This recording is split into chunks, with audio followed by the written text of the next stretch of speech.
다시 오실 때까지 나는 이 길을 가리라. 좁은 좁은 길 나의 십자가 지고 나의 가는 이 길 끝에서 나는 주님을 보리라. 영광의 내 주님 나를 맞아주시리. 주님 다시 오실 때까지 나는 일어나 달려가리라. 주의 영광 온 땅 덮을 때 나는 일어나 노래하리. 내 사모하는 주님 온 세상 굳으시라. 내 사모하는 주님 영광의 왕이시라.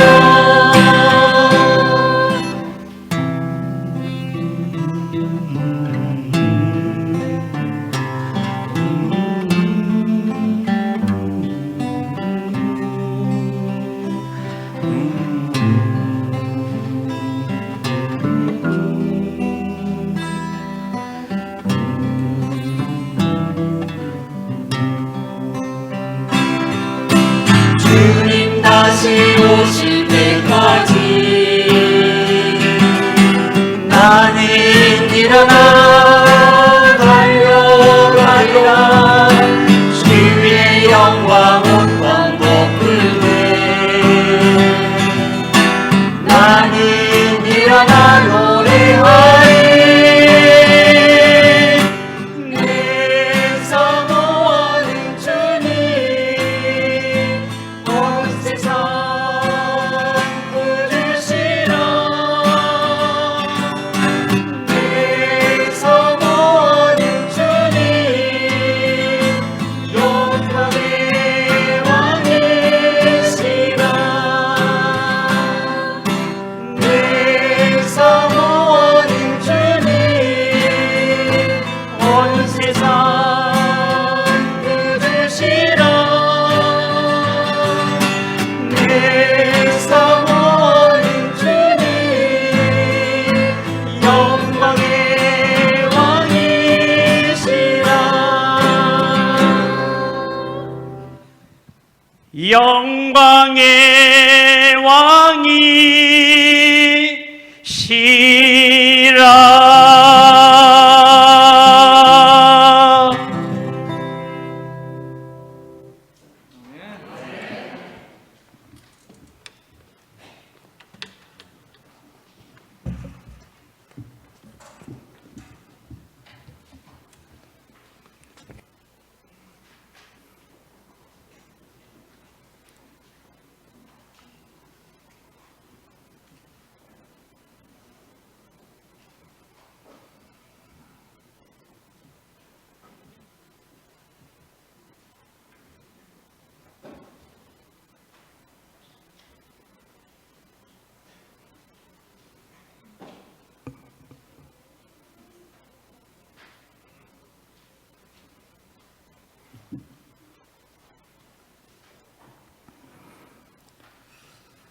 하나님 말씀 다니엘서 1장 1절 2절과 요한계시록 1장 1절 말씀을 함께 봉독하겠습니다.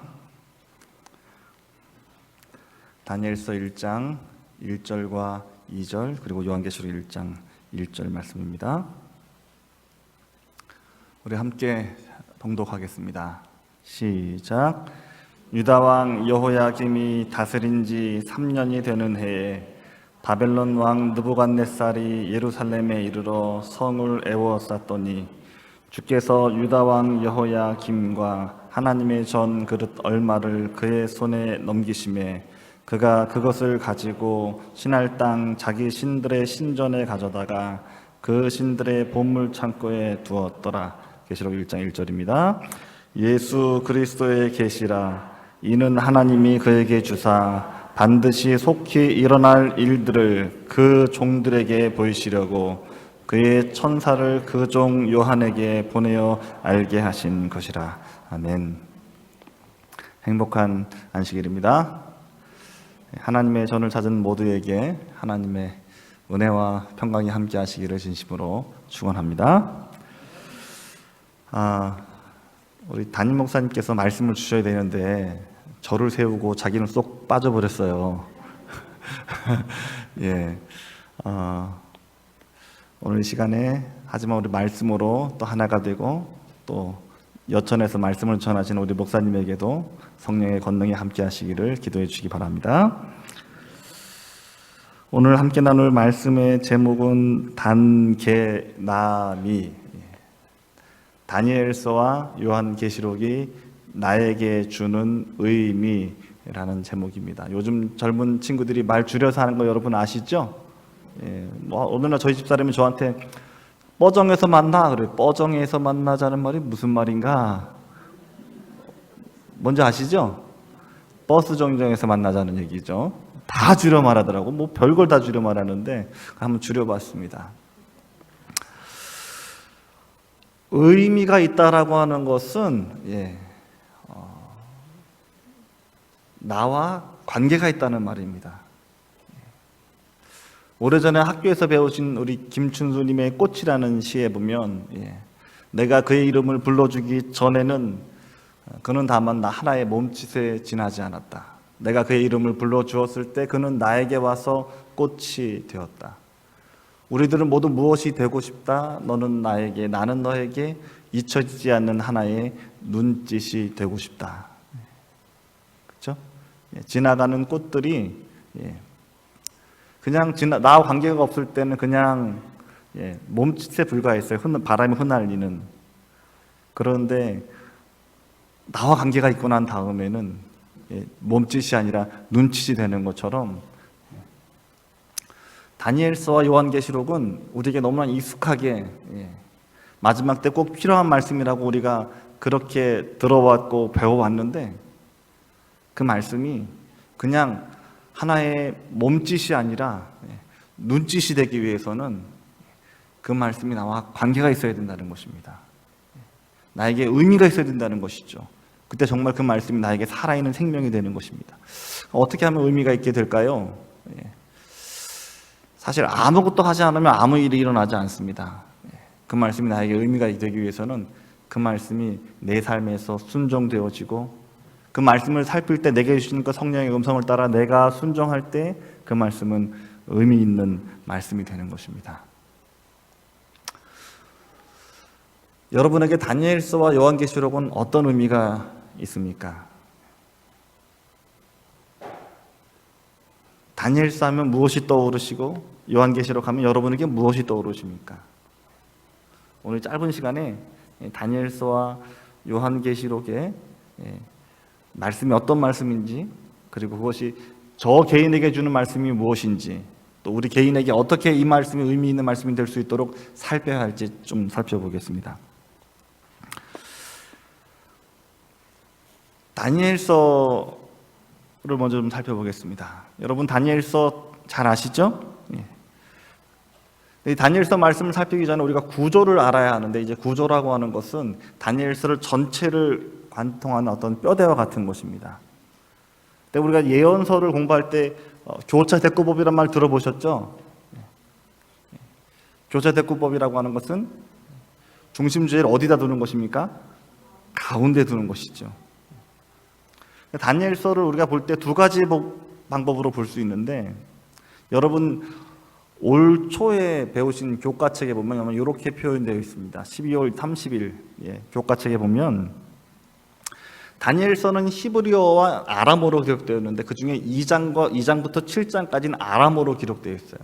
근데 2장부터 7장까지를 살펴보면 2장과 7장은 다 네 왕국에 대한 이야기입니다. 2장은 느부갓네살이 본 네 왕국이고 7장은 다니엘이 본 네 왕국입니다. 그렇죠? 대꾸가 됩니다. 그 다음에 3장과 6장은 3장에 누가 풀무불에 들어갔어요?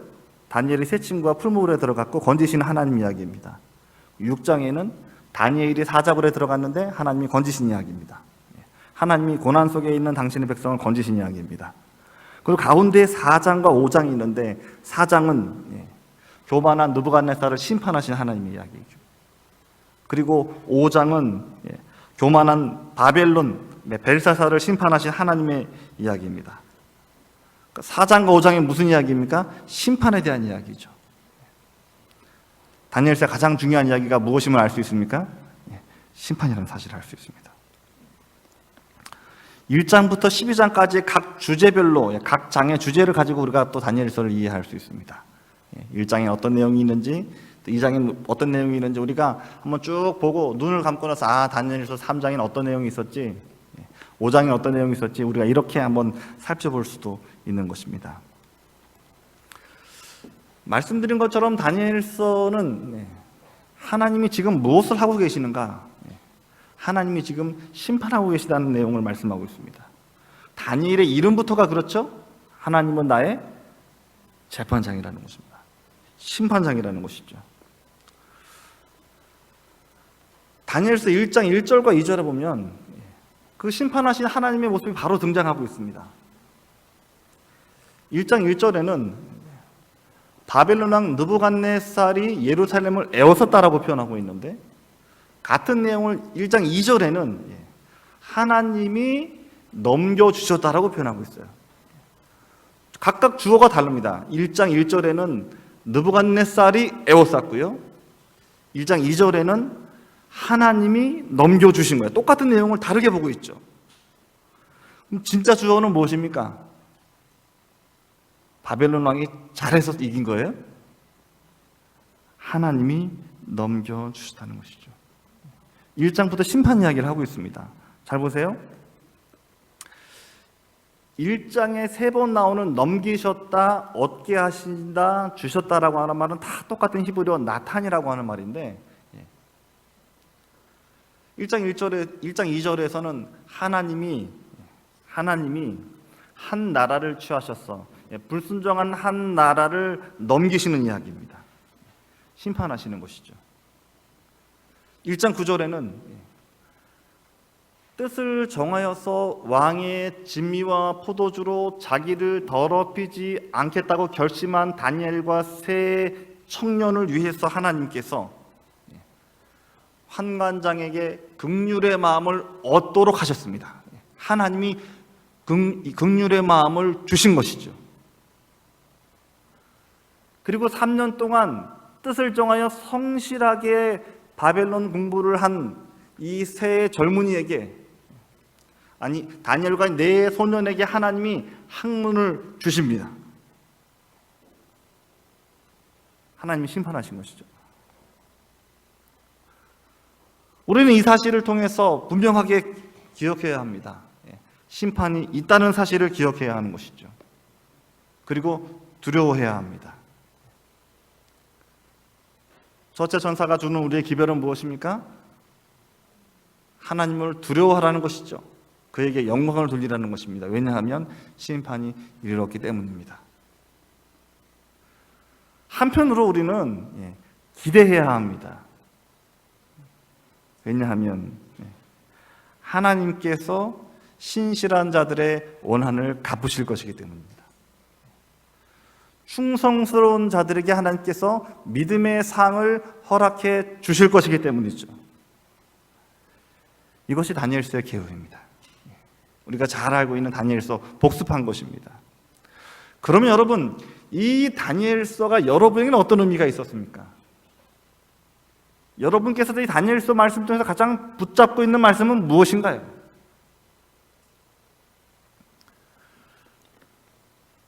(2년) 전에 동해중앙교회에서 골든벨을 했습니다. 근데 그날 골든벨을 울리지는 못하고 골든벨 1등 하신 분이 36번인가에서 맞췄는데, 이 1등한 분이 어떤 분인가 하면 30년 전에 그냥 개신교회 장로교회를 다니다가 30년 동안 교회를 다니지 않았어요. 그리고 다시 어떻게 재림교회 성도님을 통해서 교회에 나온 지 11달 된, 재림교인이 된 지 11개월 된 분이 골든벨 주인공이 된 거예요. 얼마나 공부를 열심히 했겠어요. 이분이 골든벨을 울리고 난 다음에 한 그 고백이 잊혀지지 않습니다. 무엇이라고 고백했는가 하면, 저도 다니엘처럼 살고 싶습니다 하였어요. 저도 다니엘처럼 살고 싶습니다. 그에게 다니엘서가 의미가 있었나요? 의미가 있어요. 여러분에게는 어떤 의미가 있습니까?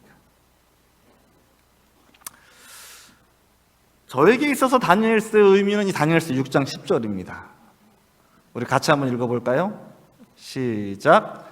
다니엘이 이 조서에 왕의 도장이 찍힌 것을 알고도 자기 집에 돌아가서는 윗방에 올라가 예루살렘으로 향한 창문을 열고 전에 하던 대로 하루 3번씩 무릎을 꿇고 기도하며 그의 하나님께 감사하였더라.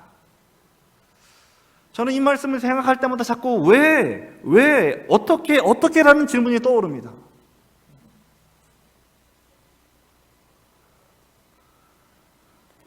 왕 위에 누구에게든 절하면 사자밥이 되겠다는 법을 공포했습니다. 바꿀 수 없는 법이 공포됐어요. 다니엘이 이 조서에 도장이 찍힌 것을 알았습니다. 알고도 자기 집에 돌아갔어요. 뭐 하다가요? 왕궁에서 일하다가요. 왕궁에서 일하다가 자기 집에 돌아간 이유는 기도하기 위해서요. 다니엘이 집으로 돌아가는 모습을 보고 다니엘을 고발한 그 고관들은 또 다니엘의 집으로 돌아가는구나. 뭐 하기 위해서? 기도하기 위해서. 집으로 딱 돌아갔습니다. 집으로 돌아간 다음에 어떻게 했어요? 윗방에 올라갔습니다. 아랫방에서 하면 좋았을 텐데 윗방에 올라가요. 높은 곳으로 올라갔습니다. 그리고 뭐 했습니까? 예루살렘을 향한 창문을 활짝 열어놓고 평소에 하던 대로 창문 닫고 기도하면 안 되나요? 예수님은 골방에서 기도하라고 했는데 그는 평소에 하던 대로 창문을 활짝 열어놓고 기도합니다. 몇 번씩? 3번씩. 그러니까 그날 기도하고 다시 돌아와서 왕의 일을 보다가 또 다시 때가 되어서 다시 집으로 돌아가서 윗방에 올라가서 예루살렘을 향한 창문을 열고 또 무릎 꿇고 기도한 것이죠. 이렇게 3번을 기도하는데 뭐라고 기도했다고 말하고 있습니까? 그의 하나님께 감사하였더라. 저는 여기서 뭐라고 감사했을까? 왜 감사했을까?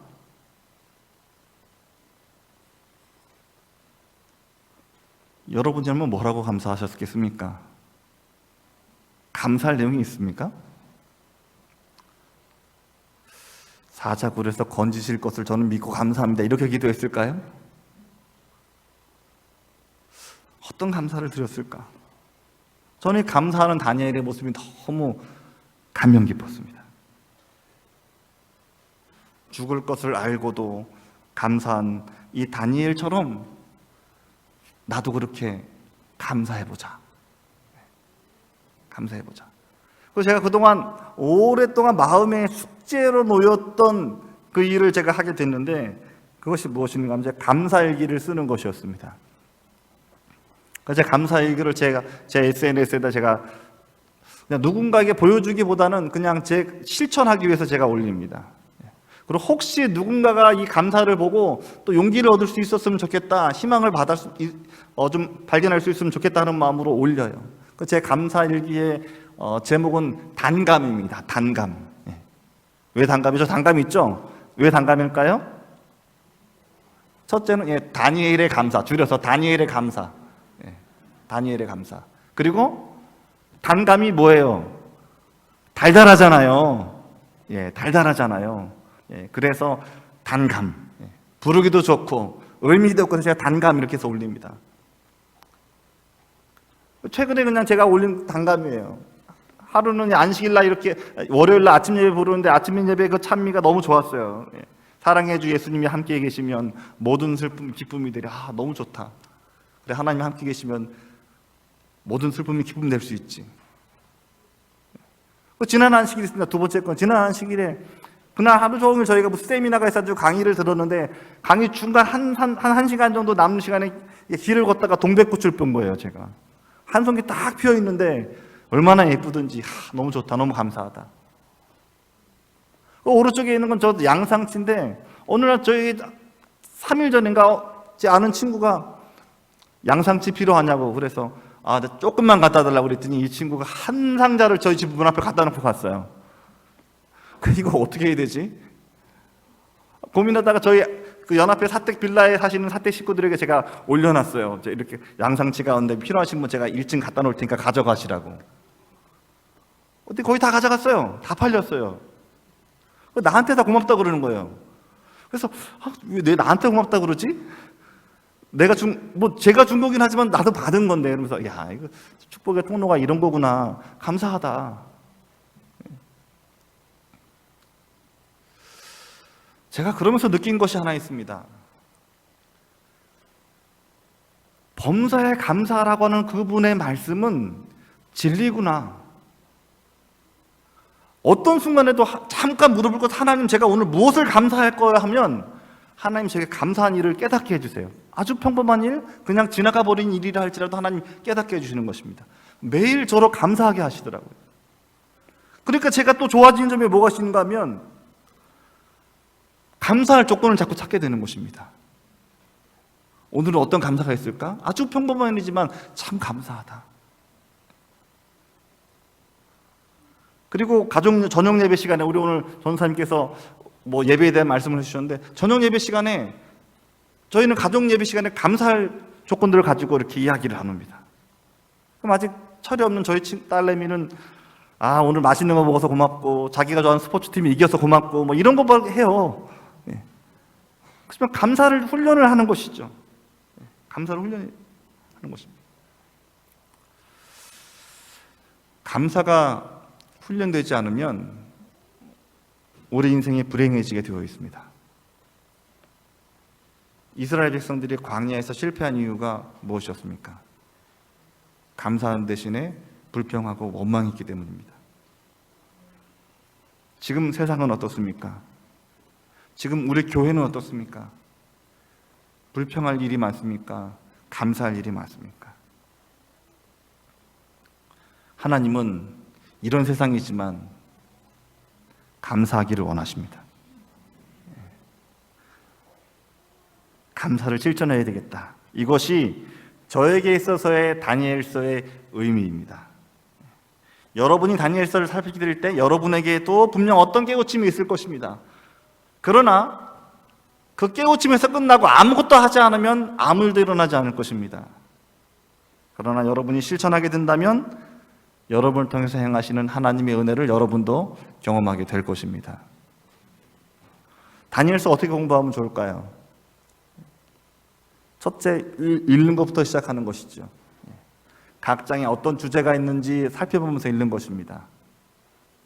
두 번째, 읽기만 하면 또 잠이 올 수 있어요. 한번 써보는 것입니다. 연필로 이렇게 종이에 써도 되고 그냥 컴퓨터에 써도 됩니다. 375절입니다. 쓰다가 보면 여러분에게 더 의미가 분명해져요. 특별히 손으로 쓰는 일은 더 오래 기억하도록 만들어줍니다. 그렇게 쓰다 보면 분명히 성령 하나님께서 여러분에게 뭔가 감명 깊은 한 말씀을 마음에 남도록 하실 것입니다. 그것은 지나치지 말고 암송해서 마음에 새기는 것입니다. 그리고 성경 통신 과목 책자를 공부하는 것이죠. 3,000원입니다. 네, 여러분에게 특별한 소식을 알려드리겠습니다. 내년 1월 1일부터 4,000원으로 올라갑니다. 그리고 저희 성경통신학교 홈페이지에는 두 다니엘서 강의가 있습니다. 하나는 우리 김성진 목사님을 통해서 우리 젊은이들을 위한 다니엘서 강의가 있습니다. 그리고 우리 어른들을 위해서 박상길 목사님의 강의가 있습니다. 그러나 다니엘서가 처음 익숙하지 않은 분들은 어르신들이라 할지라도 우리 김성림 목사님 다니엘서가 유익할 것입니다. 네이버에 성경통신학교를 검색하셔도 되고요, 스마트폰에 성경통신학교를 검색하시면 어플이 나옵니다. 이 5가지를 다 하실 필요 없습니다. 단 한 가지라도 실천하십시오. 그러면 분명히 이 말씀이 여러분에게 생명의 말씀이 될 것입니다. 요한계시록입니다. 여러분에게 요한계시록은 어떤 의미가 있나요? 자, 먼저 요한계시록 구조를 우리가 한번 살펴보겠습니다. 말씀드린 것처럼 요한계시록도 교차 대꾸법입니다. 우리 성경통신학교 교재는 14장을 중심으로 해서 1장부터 11장은 선악과의 대쟁투, 그리고 마지막 21장, 22장이 그 쟁투의 끝에 대해서 이야기하고 있습니다. 12장, 13장은 이 악의 세력에 대해서, 악의 세력의 정체가 무엇인지, 그리고 15장부터 19장은 이 악의 세력이 어떻게 끝나는지를 기록하고 있습니다. 그리고 가장 중요한 중심에 마지막 때를 향한, 세상을 향한 마지막 호소, 새 천사의 기별이 담겨 있죠. 주제인 것입니다. 작년에 여러분 배운 이 교과책에 또 요한계시록 교과가 있었습니다. 그렇죠? 그 교과책에는 중심 주제를 다니엘서 11장부터 13장 선악의 대쟁투로 놨습니다. 요한계시록의 주제는 새 천사의 기별이 될 수도 있지만 또 대쟁투가 될 수도 있는 것입니다. 선과 악의 쟁투가 될 수도 있는 것입니다. 이것이 어느 것이든 상관없습니다. 보는 눈에 다 달라질 수 있으니까요. 요한계시록은 성경의 요약이자 결론입니다. 지금 여러분이 요한계시록 공부를 하고 계시니까 간단하게만 넘어가겠습니다. 저는 사실 개인적으로 요한계시록을 이렇게 살피면서 만약에 누가 나에게 성경 한 권만 읽어야 한다면 성경을 어디서부터 읽으면 좋겠는가, 어디를 읽으면 좋겠는가 묻는다면 저는 요한계시록을 추천해주고 싶어요. 처음에는 복음서였어요. 야, 마태복음부터 읽어봐라 이렇게 말했는데 지금은 아니야. 요한계시록을 읽어봐.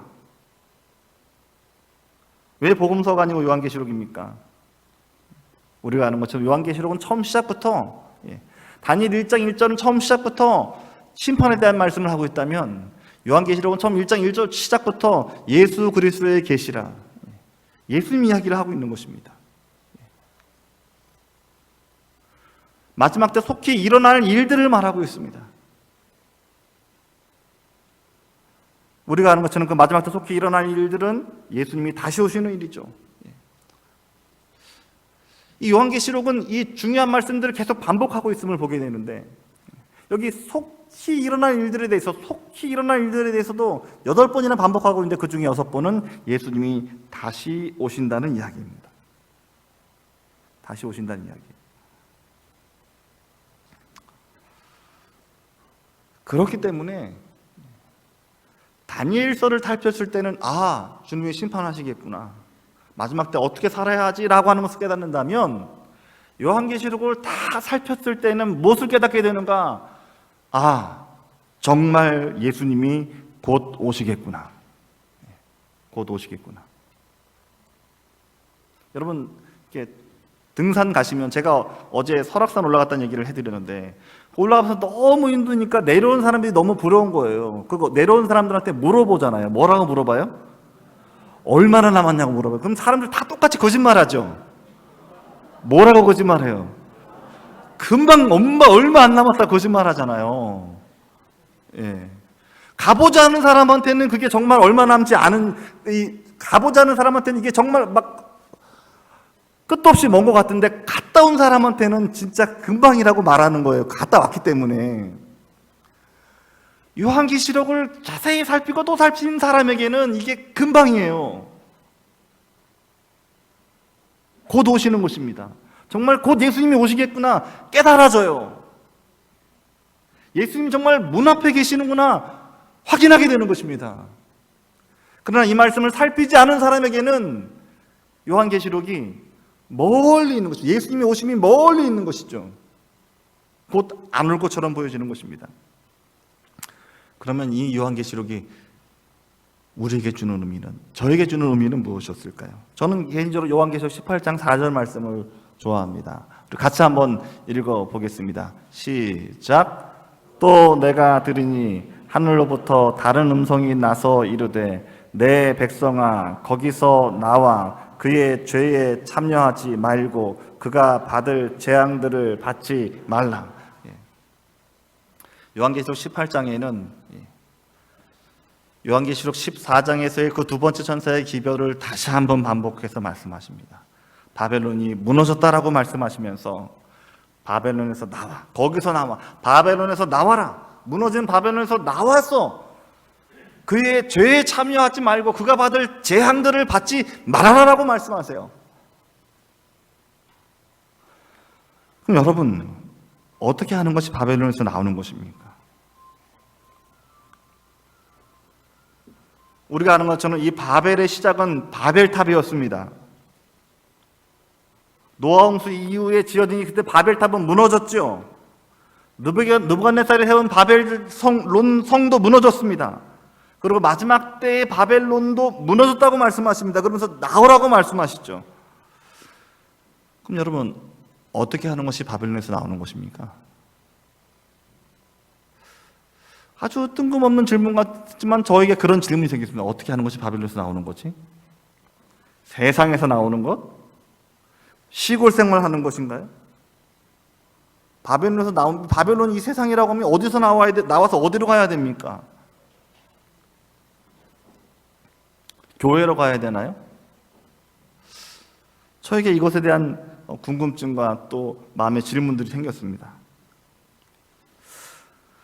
자, 그러는 중에 여러분 바벨론을 보시면 창세기 11장 4절에 자 말하되 성읍과 탑을 건설해서 그 탑 꼭대기를 하늘에 닿게 해서 우리 이름을 내고 온 지면에 흩어지지 말자.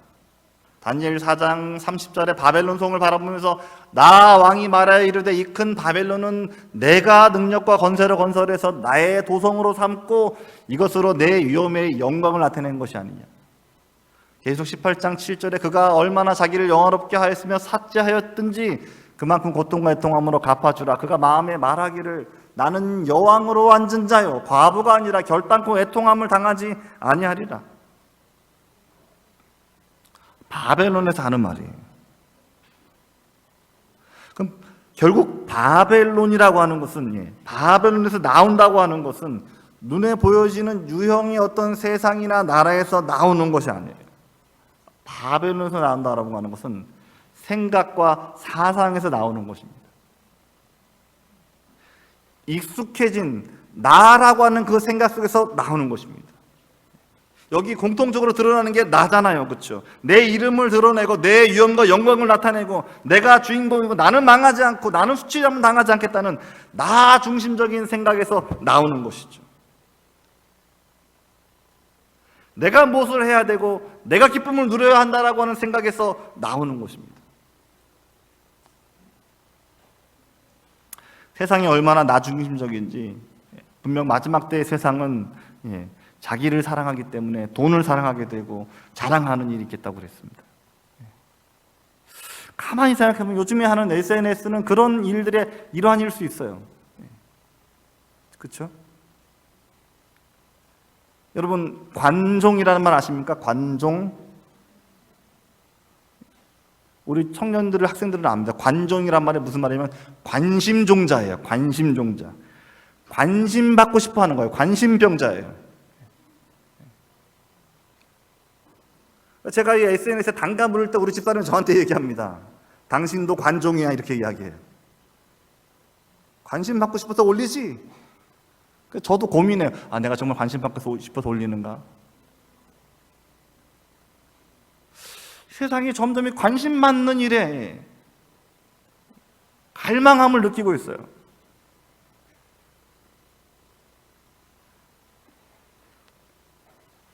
내가 드러나는 일에 관심이 있는 것입니다.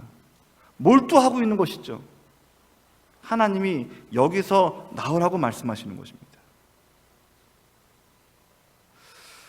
이것이 정말 가능할까요? 이런 고민을 하다가 어느 며칠 전에 제가 바닷가 마을을 가게 됐는데 여기 그물 깁는 이 사람들의 모습이 이렇게 보였습니다. 이 그물 깁는 모습을 보면서 성경에 한 사람이 생각났어요. 누구였을까요? 요한이 생각이 났습니다. 요한 베드로가 생각이 났어요. 그물을 던지는 베드로에게, 그리고 그물을 깁는 일을 하고 있던 요한에게 예수님이 오셔서는 나를 따라와라 그렇게 말씀하셨어요. 그리고 이 말씀을 듣고 그들이 배와 그물을 버리고 예수님을 따라가죠. 그게 성경에 나타나 있을 때는 그냥 아주 이상적인데 현실을 딱 보는 순간에 무슨 생각이 들었는가 하면, 저 그물을 집어야지만 고기를 잡을 수 있고, 저 그물을 집어서 고기를 잡아야지만 내가 먹고 싶은 것을 먹을 수 있고 내가 하고 싶은 일을 할 수 있는데, 더 많이 돈을 벌게 되고 내가 더 편안하고 안락한 삶을 살 수 있는데 어떻게 저걸 버려두고 예수님을 따라갈 수 있었을까?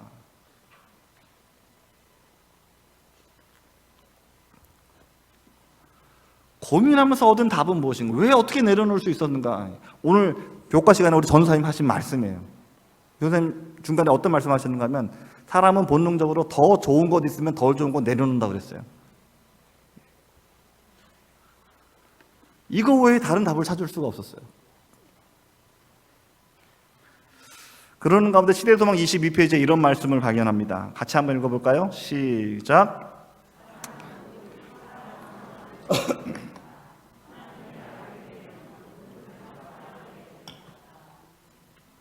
하나님을 알면 하나님을 사랑하게 된다고 말씀합니다.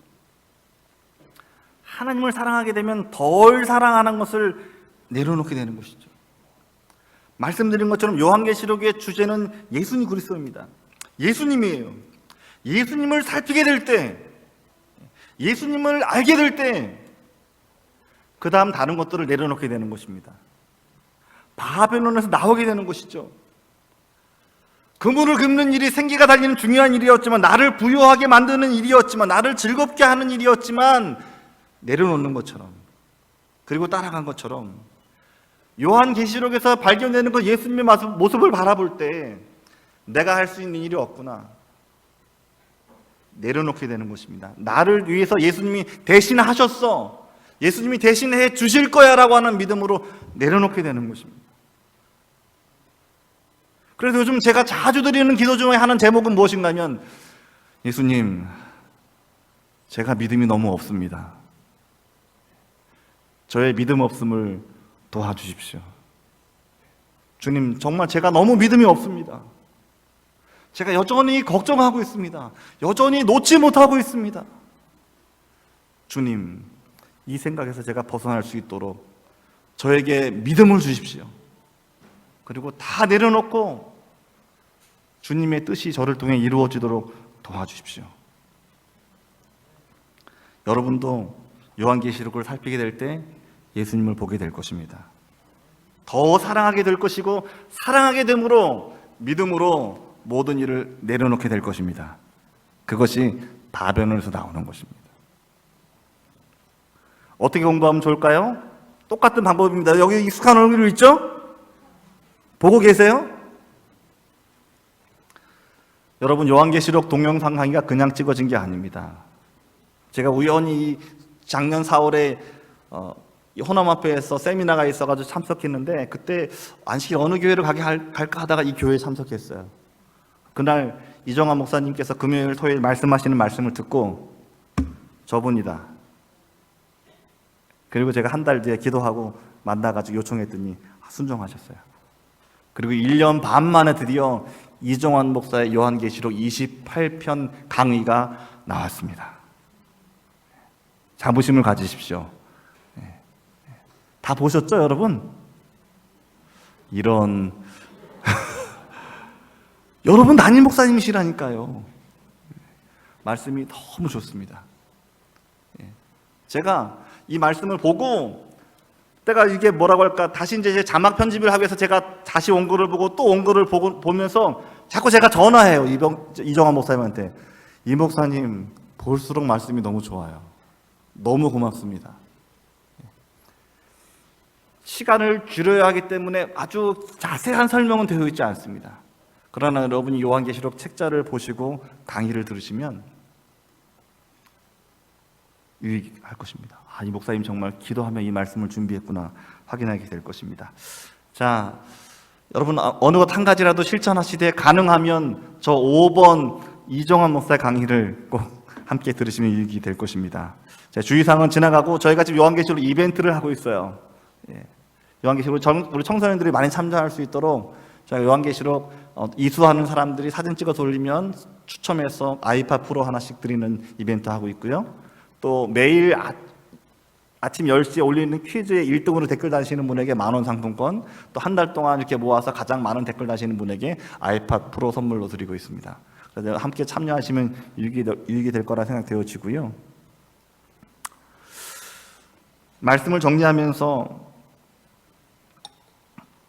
제가 어느 날 이제 감사일기를 쓴 한 달쯤 전에 드린 감사일기를 쓴 내용입니다. 제가 그날 강원도 저 바닷가에 가 있었는데 강원도 바닷가에 가면 아주 맛있는 음식이 있어요. 광주도 아주 맛있는 음식들이 많은데 장칼국수가 아주 맛있어요. 광주의 대표적인 음식은 팥칼국수죠. 예. 이쪽에 팥칼국수가 대표라면 저 강원도의 대표적인 음식은 장칼국수예요.